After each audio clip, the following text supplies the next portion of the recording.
May darating na araw na mararamdaman mo na nag-iisa ka na at hindi mo maintindihan kung bakit unti-unting nawawala ang mga tao sa buhay mo. Dati akala mo sila na ang mga taong hindi ka iiwan, akala mo sila na ang mga taong mananatili sa iyo kahit anong mangyari. Pero habang tumatagal, dun mo marirealize na nagkamali ka dahil ang totoo, walang permanent sa mundong ito. Unti-unti mong makikita na yung mga taong pinahalagahan mo, yung mga taong binigay mo ang oras at effort mo, sila pa yung unang mawawala. Yung mga taong tinulungan mo, sila pa yung unang tatalikod sa iyo. At darating ka sa punto na mapapatanong ka sa sarili mo, may mali ba sa akin? Kulang ba ako? O hindi lang talaga ako sapat? Pero ang totoo, wala kang mali, wala kang kulang. Ang problema ay ang mundo dahil sanay ang mga tao na nandyan ka palagi. Sanay sila na lagi kang available.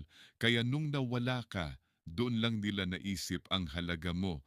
Pero kadalasan, huli na ang lahat. Ang masakit, hindi lang yung iniwan ka, kundi iniwan ka ng taong pinagkatiwalaan mo, ng taong akala mo ay hindi gagawa ng ganun sa'yo. Yung taong minahal mo, yung taong tinuring mong mahalaga, sila pa yung sisira sa'yo. At kapag nangyari yon, parang guguho ang mundo mo, parang hindi mo alam kung saan ka pupunta, parang nawawala ang direksyon mo sa buhay. Darating ka sa punto na gusto mo na lang mapag-isa, gusto mo na lang lumayo sa lahat, hindi dahil ayaw mo sa mga tao, kundi dahil pagod ka na masaktan. Pagod ka na umasa, pagod ka na magbigay ng sobra, at pagod ka na umintindi ng mga taong hindi ka naman iniintindi. Sa simula, mahirap mag-isa, sobrang hirap, tahimik ang paligid, parang walang kulay ang mundo, at mararamdaman mo ang lungkot sa bawat sandali. Pero habang tumatagal, masasanay ka rin. Matututunan mong yakapin ang katahimikan, matututunan mong maging okay kahit wala ang ibang tao. At isang araw, marirealize mo na hindi mo pala kailangan ng maraming tao para maging masaya. Hindi mo kailangan ng maraming kasama para maging buo.